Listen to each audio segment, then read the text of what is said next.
partie de notre émission Territoire d'info avec la presse quotidienne régionale, les télés locales de France et le réseau VIA, les Indés Radio, 130 radios qui sont nos partenaires sur tout le territoire français et avec TV5 Monde.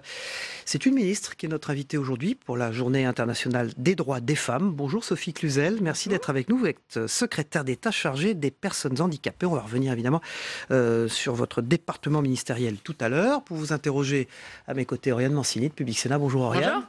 Et bonjour Pascal Jalabert du groupe EBRA, 9 journaux de la presse quotidienne régionale, mais vous représentez le bien public et le journal de Saône-et-Loire aujourd'hui sur ce plateau. Voilà, votre interview sera retransmise sur les sites internet de la presse quotidienne régionale, Sophie Cluzel, à partir de 10h ce matin.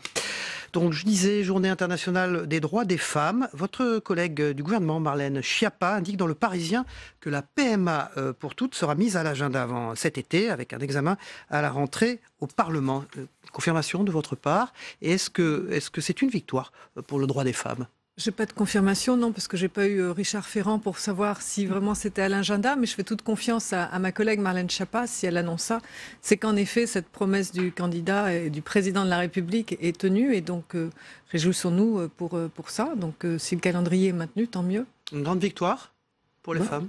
Moi, je pense que c'était exactement ce qui était voulu. Donc, oui, c'est une belle victoire. Et je fais confiance à Marlène Schiappa si elle le dit, voilà, c'est programmé. Je disais, c'est la journée des droits des femmes, peut-être dans votre domaine de compétences. Je crois que vous allez déjeuner aujourd'hui avec des femmes en situation de handicap. Est-ce que vous pouvez peut-être nous faire un point particulier sur la situation de ces femmes ? Est-ce qu'elles rencontrent des difficultés particulières ? Je pense que quand on est femme handicapée, c'est souvent double peine, malheureusement. Des grosses difficultés, plus encore que toutes les autres femmes, d'accès à l'emploi. Des difficultés aussi de préjugés sur leur capacité à tenir un emploi, à pouvoir être mère. Donc oui, c'est très compliqué quand on est femme handicapée. Parce que les entreprises ne jouent pas le jeu, c'est ça ? Ah ben non, elles ne jouent pas le jeu, puisqu'aujourd'hui on est à 3,5% avec une obligation d'emploi à 6%. Ça progresse, mais ça progresse très très lentement, mais pas que pour les femmes. Pour en général les personnes en situation de handicap, l'accès à l'emploi est encore compliqué, le maintien dans l'emploi et la carrière aussi quand on est une personne en situation de handicap, et encore plus quand on est une femme handicapée. C'est pour ça qu'aujourd'hui j'ai voulu mettre à l'honneur ces femmes handicapées. Nous les recevrons à l'Élysée avec Brigitte Macron, une vingtaine de femmes qui ont des vrais beaux parcours, qui ont su dépasser justement leur situation de handicap pour aller jusqu'au bout de leur envie d'un travail dans tous les domaines, artistes, chefs d'entreprise, auto-entrepreneuses, sportives, voilà, ou tout simplement des femmes ordinaires qui ont voulu être mamans, qui est encore très compliqué quand on est une femme handicapée de pouvoir être maman. Donc il y a un très gros travail sur l'accès à la parentalité, la formation des professionnels. Donc voilà, on a encore beaucoup de choses. Et vous demandez ce matin aux entreprises d'en faire plus ? Évidemment, toujours plus. Qu'est-ce que vous pouvez faire ? Moi, j'en demande toujours plus tant qu'on n'aura pas justement atteint nos 6%, fonction publique et entreprises privées. On n'est pas, nous non plus, exemplaires en tant qu'État. Donc, c'est tout l'enjeu de la rénovation d'obligations d'emploi des personnes handicapées que je porte avec Muriel Pénicaud. Contraindre les entreprises. Je préfère les inciter parce que la contrainte, elle existe depuis 30 ans et pour autant, elle n'a pas fonctionné. Donc, il vaut mieux qu'on les incite, il faut qu'on leur donne des prestations de services pour pouvoir accompagner les personnes handicapées. Il faut qu'on soit réactif sur les adaptations quand il y en a à faire. Donc c'est tout l'enjeu d'une offre de services beaucoup plus lisible, beaucoup plus réactive pour les entreprises et puis un accompagnement. Je crois beaucoup à l'emploi accompagné. On a inventé la scolarité accompagnée quand les personnes ont besoin d'être accompagnées, parce que certaines seront autonomes, parce qu'elles sont bien accompagnées. Il faut qu'on puisse vraiment offrir cet emploi accompagné. Alors justement, il y a eu en effet de gros progrès sur l'accompagnement des enfants handicapés à l'école. On a augmenté de 110 000 pour le premier degré en 10 ans, donc ce qui est énorme. Mais est-ce qu'il ne faut pas poursuivre cet effort tout au long de la formation? On voit que plus on avance dans l'âge et moins il y a d'accompagnement. Alors, en fait, toutes les personnes en situation de handicap et surtout les enfants n'ont pas besoin d'être accompagnés. 340 000 élèves scolarisés, handicapés. Pour autant, seule la moitié d'entre eux ont besoin d'être accompagnés. Mais ceux qui ont besoin d'être accompagnés ont besoin d'un accompagnement pérenne, professionnel, qui puisse justement leur permettre de faire ce parcours de qualification. Vous avez raison. C'est tout l'enjeu avec Jean-Michel Blanquer de cette école inclusive que l'on porte ensemble dans l'école de la confiance, où on professionnalise les accompagnants. Enfin, nous ne recruterons plus en contrat aidé les accompagnants. C'est une grande victoire. Et ils seront des contrats de droit commun, de droit public commun, 3 ans, et après renouvelables encore une fois, comme tous les contractuels de la fonction publique. Nous les pérennisons, nous les professionnalisons, donc nous allons vraiment offrir en fait aux élèves un vrai parcours scolaire pour atteindre une qualification, pour une insertion professionnelle. C'est bien tout cet enjeu. Vous parlez de ces contrats aidés en attendant cette pérennisation. Est-ce que la fin des contrats aidés décidés en début de quinquennat, ça n'a pas été un coup dur pour l'accompagnement de ces élèves en situation de handicap? Mais non, parce que les contrats aidés, c'est pour des personnes qui sont elles-mêmes éloignées de l'emploi. Donc ce n'est pas satisfaisant d'avoir de l'accompagnement des élèves handicapés avec des contrats aidés. Ces accompagnants font un très très bon boulot, il faut les prendre vraiment au sérieux, il faut les professionnaliser et c'est ainsi que l'on fait. Non, au contraire, ça a été un accélérateur de la prise en compte de cette professionnalisation. Pascal Jalabert. Sur l'allocation adulte handicapé, il va y avoir une revalorisation. Il y en a déjà eu une en novembre. Voilà, certaines associations disent le compte n'y est pas encore. Vous comptez faire un autre coup de pouce? Il y en a en novembre 2018, il y en a un autre en novembre 2019. Elle atteindra 900 €. C'est un investissement de plus de 2 milliards sur le quinquennat. C'était une promesse du président Macron. Elle est tenue. Nous portons l'allocation adulte handicapé à 900 € en novembre 2019. C'est donc plus de 10 milliards. C'est un budget État de 10 milliards, l'allocation adulte handicapé, pour 1,1 million d'allocataires. Donc c'est au contraire une prise en compte vraiment d'avoir un revenu décent pour les personnes qui sont ou éloignées de l'emploi du fait de leur handicap ou restreintes justement dans leur activité. Alors justement, les allocations adultes handicapés et puis les parcours, les départements, il faut expliquer aux téléspectateurs, ont cette compétence-là. Or, là aussi, quand on regarde les chiffres, vous avez par exemple en région parisienne des taux de 12% de personnes en situation, et puis ça peut monter jusqu'à 26% dans d'autres départements, la Lozère, les Pyrénées-Orientales, la Saône-et-Loire. Bref, on peut en citer plusieurs. Évidemment, tous n'ont pas les mêmes moyens à y consacrer. Est-ce qu'il y a des péréquations? Est-ce qu'il y a des aides envisagées pour les départements qui sont le plus concernés? Alors, l'allocation adulte handicapé, c'est un budget État. Oui. Donc, c'est vraiment un budget État. Mais après, il y a tout l'accompagnement. Alors, il y a surtout toute l'évaluation des besoins des personnes. Et en effet, vous le rappelez très justement, moi je copartage ma politique du handicap avec les départements. Elle est co-construite. Ce sont eux les chefs de file pour la solidarité et l'action sociale. Donc ce que je fais, 102 départements, ce que je fais, c'est que je lance les territoires 100% inclusifs. Pour travailler avec les départements, j'ai fait une grande appel à manifestation d'intérêt pour travailler avec les départements pour un meilleur accompagnement des parcours et voir exactement où on peut mettre le curseur pour accompagner les personnes au plus près de leurs besoins. Ça ressort tout le temps dans le grand débat. Nous ne comprenons pas la politique. Qui est responsable de qui? Est-ce que c'est la mairie? Est-ce que c'est le département? Est-ce que c'est l'État? Donc là, on a un gros enjeu de lisibilité de notre politique, d'un meilleur accompagnement, de plus d'équité entre les départements. C'est bien tout le rôle de l'État, cette péréquation, cette équité. On a un vrai travail. Je travaille excessivement bien avec l'Association des départements de France, puisqu'avec Dominique Bussereau, nous co-construisons cette politique. Donc oui, vous avez raison, on a un enjeu d'équité. Ça ressort beaucoup dans les débats, de lisibilité, de meilleur accompagnement, d'arrêter les ruptures de parcours. Là aussi, on a beaucoup trop travaillé en silo nos politiques publiques. Et il faut qu'on accompagne beaucoup mieux les personnes. Sophie Cluzel, secrétaire d'État chargée des personnes handicapées, et notre invitée politique ce matin dans Territoire d'Info, vous parliez du grand débat. Comment faut-il en sortir de ce grand débat? Vous entendez comme moi depuis quelques heures dans les cercles gouvernementaux, notamment que finalement le référendum pourrait être une solution à nouveau, ça revient. Oui, le président en a parlé hier dans son débat avec les personnes.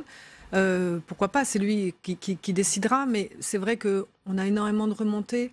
Je disais tout à l'heure, politique de territorialisation des réponses sur lequel il faut qu'on ait une vraie avancée, une vraie adhésion, des services publics de proximité. Personnellement, vous pensez que ce serait une bonne solution, ce référendum? Tout dépend quelles sont les questions que l'on pose dans un référendum. Un référendum, c'est un outil pour moi. Donc, c'est pas l'outil qui est intéressant, c'est vraiment le contenu de l'outil. Donc, c'est là-dessus, justement, qu'il faudra qu'on travaille. Mais au-delà de ça, et le président l'a bien dit, il y aura des réponses qui seront variées, qui peuvent être des réponses législatives, qui peuvent être des réponses gouvernementales avec des mesures très précises, des réponses que l'on pourra apporter à travers le référendum. Donc, c'est une palette d'outils, en fait, qu'il va falloir mettre à disposition, des propositions pour sortir du grand débat. Est-ce qu'à l'issue de ce grand débat, il y aura des réponses sur le handicap? Alors sur le handicap, on a beaucoup de propositions qui remontent de la part des personnes handicapées. J'ai fait j'ai fait plus d'une dizaine de débats, soit dans les mairies, soit dans des établissements médico-sociaux, soit à la demande justement de collectivités locales, départementales, puisque je me déplace beaucoup. J'étais à Grenoble, à Lyon, à Saint-Étienne, à Annecy dans les dernières semaines. Ça remonte. Qu'est-ce qu'il en ressort alors? Alors ça remonte sur accès au droit, simplification de l'accès au droit. Et d'ailleurs, j'en profite pour vous dire que nous avons donné des droits à vie pour les personnes handicapées, ce qui n'avait jamais été fait. C'est quand même une avancée formidable du gouvernement de donner une allocation adulte handicapé pour un adulte à vie pour des handicaps installés. Donc ça veut dire d'autres qu'on pays en rétablit... Europe ont fait ça? On n'a pas du tout les mêmes systèmes. C'est très très variable. Mais oui, il y a des prestations à vie. On arrête, si vous voulez, de faire peser le poids sans arrêt de l'annonce du handicap.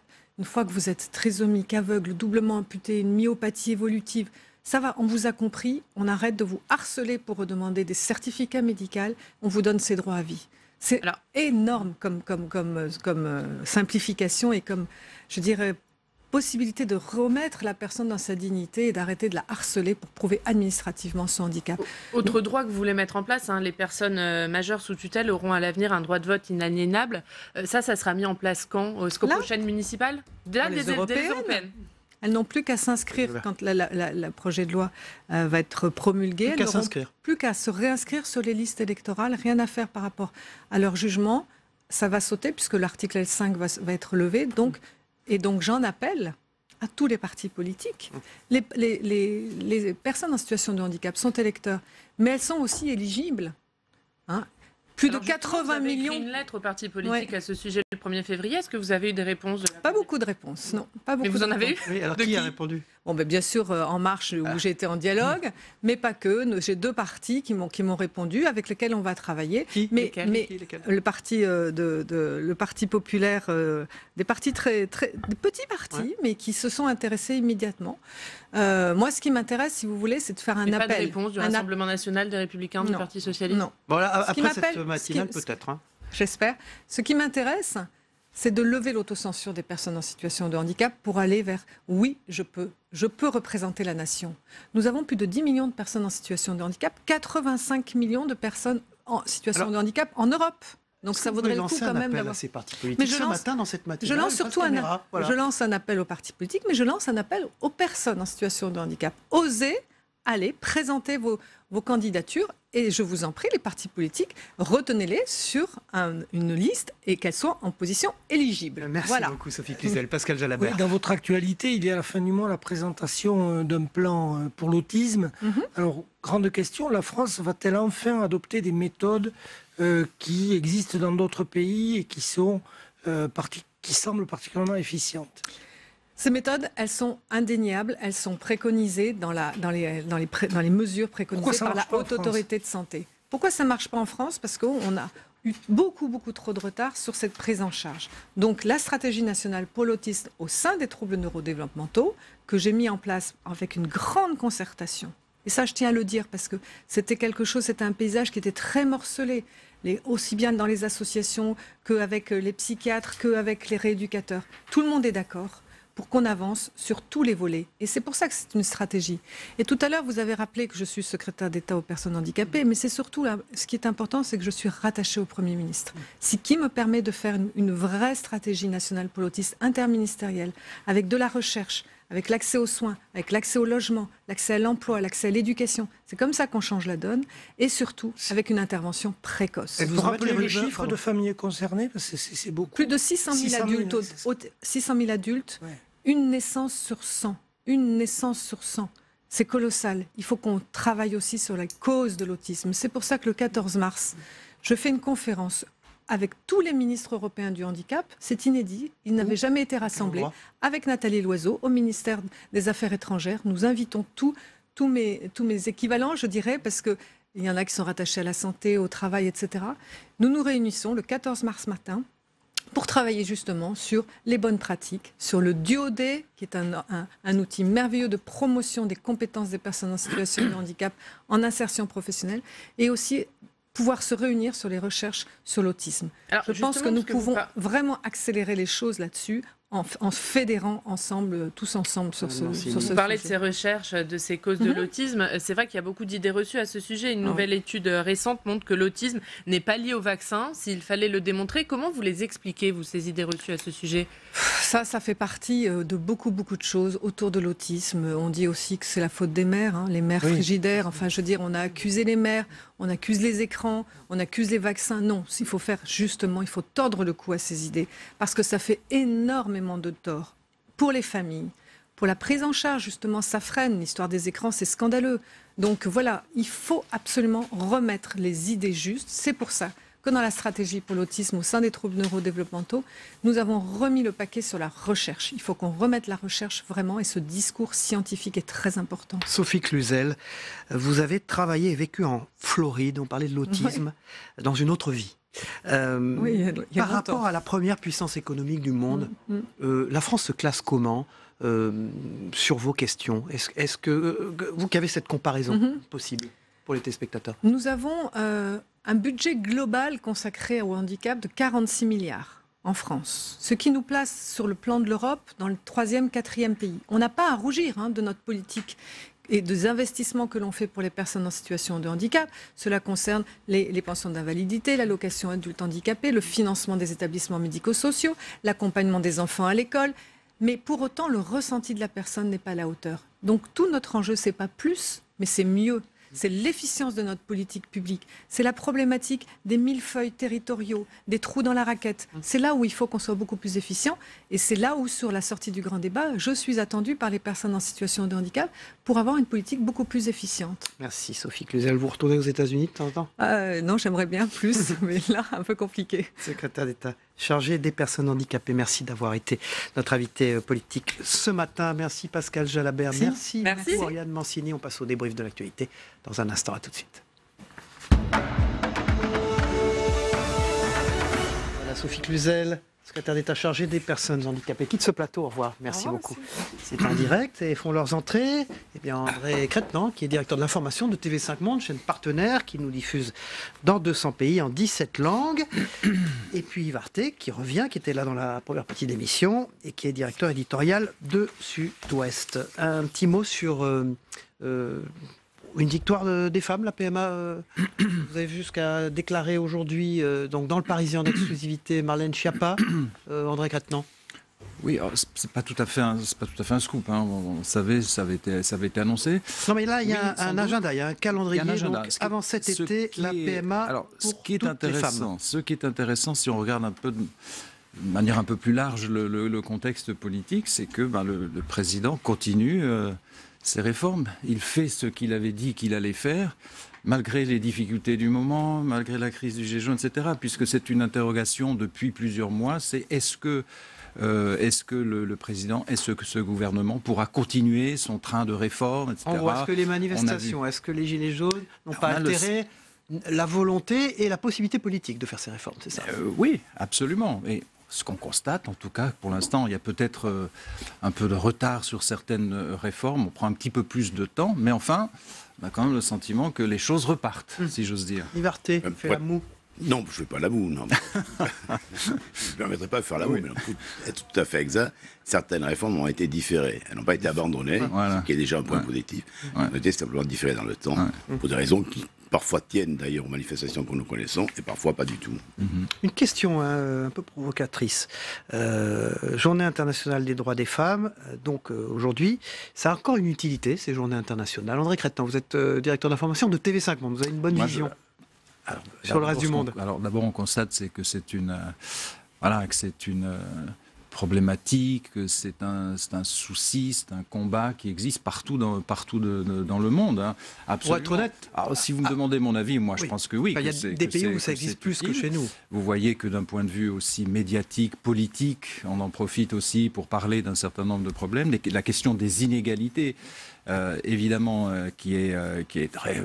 dont on parle régulièrement, mais il n'empêche que ce 8 mars est en fait une opportunité pour souligner un certain nombre de problématiques, de revenir sur la question des inégalités. Et vous voyez aussi que les politiques font un effort, évidemment, pour essayer de faire avancer les choses, pour présenter des projets de loi. Absolument. Yves Arté, parlez-nous de Bordeaux. Vous étiez hier à Bordeaux, c'était les dernières heures d'Alain Juppé, déjà ex-maire, mais présent à Bordeaux, au conseil municipal donc, qui s'est réuni, un nouveau maire est sorti de cette réunion, Nicolas Florian. Alors, c'est terminé, page tournée, vous avez d'ailleurs interviewé, vous êtes le dernier à avoir pu interviewer Alain Juppé. J'imagine, en qualité de maire de Bordeaux. J'espère que pour lui, que nous aurons d'autres actions de... il ne pourra plus beaucoup s'exprimer sur les questions nationales. Voilà, il ne pourra pas il sera membre du Conseil constitutionnel, avec réserve, droit de réserve. Sur les questions qui concernent tout ce qui est l'affaire nationale et tout ce qui concerne le Conseil constitutionnel. Mais ensuite, il garde une liberté de parole, puisque nous a été présidé par Laurent Fabius, il garde une liberté de parole pour ce qui ne concerne pas directement son... On voit des images là, c'était émotionnel. C'était comment ? Hier, oui, parce qu'il y a Bordeaux a une particularité qui est peut-être pas assez remarquée. En fait, en pratiquement un siècle, il n'y a eu pratiquement que 3 maires. C'est-à-dire qu'il y a eu un grand maire qui s'appelait, enfin un grand maire par la durée, qui s'appelait Adrien Marquet, 1924-1944. Ensuite, il y a eu une petite coupure. Ensuite, il y a eu Chaban-Delmas, 47 ans. 47 ans, qui avait tué tous les records. Et ensuite, il y a eu Alain Juppé avec une toute petite coupure également, 25 ans. On voit le nouveau maire là, il le salue, il l'embrasse. C'est d'ailleurs Isabelle Juppé qui est à ses côtés. Il est comment ce nouveau maire de Bordeaux, Nicolas Florian ? Écoutez, c'est ancien adjoint aux finances. C'est un ancien adjoint aux finances qui est très très bien implanté, ça c'est quelque chose qu'il faudra souligner, très bien implanté dans la ville. Il connaît parfaitement la ville, c'est quelqu'un qui est extrêmement affable. Il dit d'ailleurs qu'il prend le tramway. Il prend le tramway. C'est ce qu'il dit, première déclaration à Sud-Ouest. Il ne prend pas le tramway en marche, mais enfin... Il prend souvent le tramway, il ne prend pas le métro, puisque il n'y a pas de métro. Alain Juppé nous a déclaré donc qu'il avait trahi Chabon, à qui il avait promis qu'il ferait un métro, en pensant secrètement qu'il ne ferait jamais de métro. Voilà. Et est-ce qu'il y a besoin d'un métro ? Je crains qu'avec les sous-sols bordelais, que ce ne soit pas tout à fait utile. Voilà les dernières heures d'Alain Juppé à Bordeaux. On passe aux thèmes internationaux avec vous, André Crête-Nant. Évidemment, l'Algérie. On a l'impression d'un grand cafouillage. Hein. On a des nouvelles de Bouteflika, mais il est en Suisse. À Genève. À Genève. L'opposition, elle tergiverse. Et le clan, Bouteflika, comme on l'appelle, les généraux, etc., s'accroche. Il y a 2 choses. Il y a d'abord aujourd'hui une grande manifestation, évidemment, qui va être très très importante. La deuxième chose, c'est que ce qu'on voit, c'est que ce qu'on pourrait appeler le clan Bouteflika, et surtout les anciens combattants, ces anciens camarades de combat qui sont en train de rejoindre le mouvement de protestation. Vous avez vu que l'association des Moudjahidines, ceux qui ont pu participer à la bataille d'Alger, ces gens-là sont en train de lâcher Bouteflika. Ça ne veut pas dire que le régime vacille. Mais l'élection est très vite, ça va être très compliqué, ça arrive vite. Ça ne veut pas dire que le régime vacille, puisque l'armée est quand même une institution très forte et il y a quand même un État où l'armée joue un rôle énorme, etc. Mais quand même, je pense que ces dernières 48 heures, il s'est passé un certain nombre de choses qui font que, je pense désormais, tout est possible. Tout est possible. Possible liberté. Tout est possible concernant Bouteflika.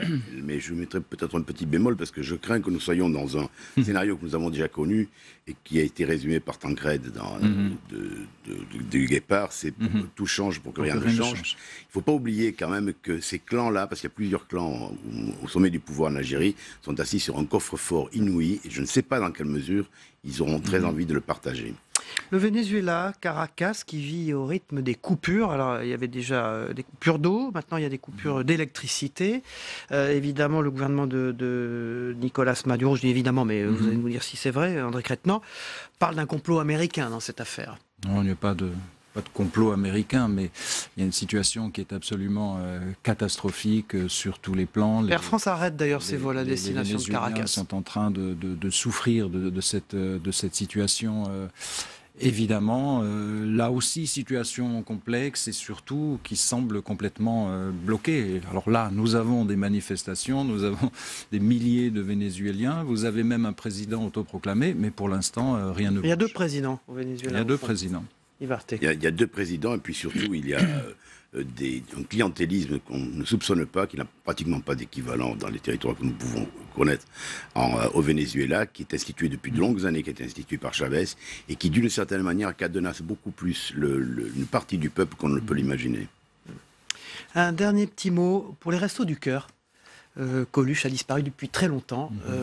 Cette association, qui est devenue une fondation d'ailleurs, est encore très vivace.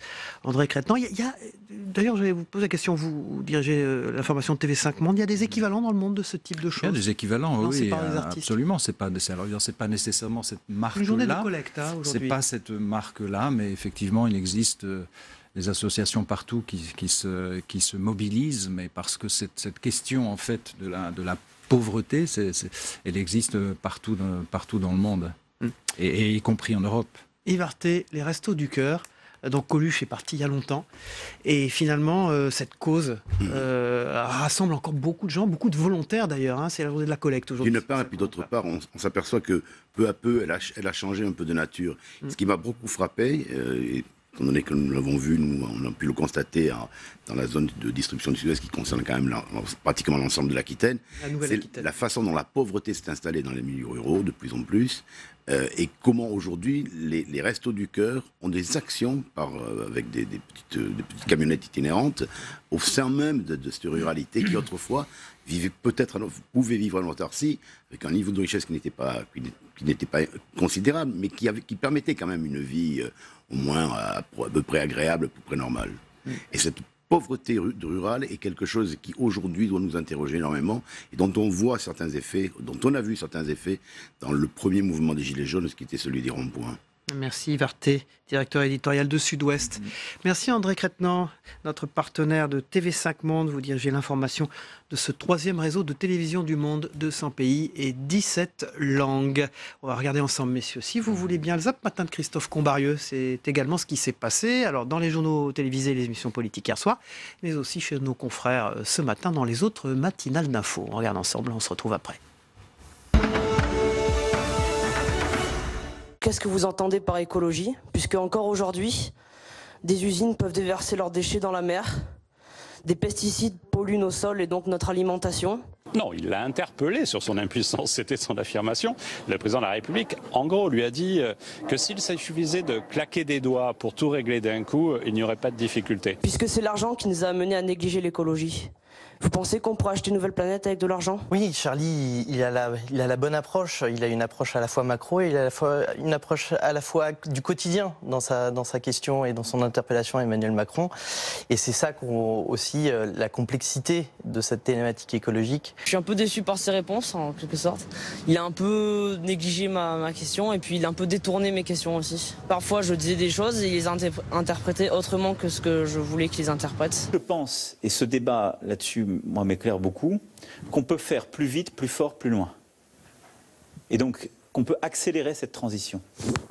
Et on peut le faire si on donne plus de pouvoir aux acteurs locaux et si on change sans doute un peu nos méthodes. Ce gouvernement régresse par rapport à ce qui avait été fait au temps du Grenelle, par rapport à la loi royale. C'était Jean-Louis Borloo. C'était Jean-Louis Borloo. Par rapport à la loi royale sur la transition énergétique, moi je note plus de régression que d'avancées. Il faut que nous, de toute façon, on modifie notre comportement, qu'on soit en permanence au contact des femmes et des hommes auprès desquels on sollicite les suffrages et qu'on soit, j'allais dire, quasiment en danger permanent en ce qu'on doit être apte à entendre et appréhender les sollicitations du plus grand nombre. Tout le monde a pu en tout cas s'exprimer.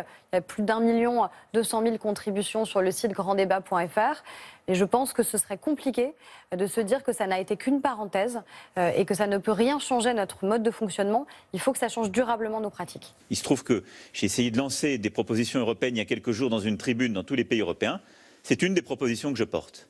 D'avoir, sur le plan sanitaire, un vrai contrôle harmonisé, une vraie agence, une vraie unité de commandement. Est-ce qu'on pouvait deviner quand on le voyait que, non pas qu'il serait président de la République, mais qu'il pouvait avoir un destin singulier? Il a un destin singulier. A un destin singulier. Mais est-ce que vous le voyez ou... Ah, écoutez, le président de la République, il est très, très occupé, il fait son job et moi je fais le mien. Voilà, 3e partie de notre émission. Dans un instant, avec Territoire Sénat, on s'y retrouve. À tout de suite. Vous avez...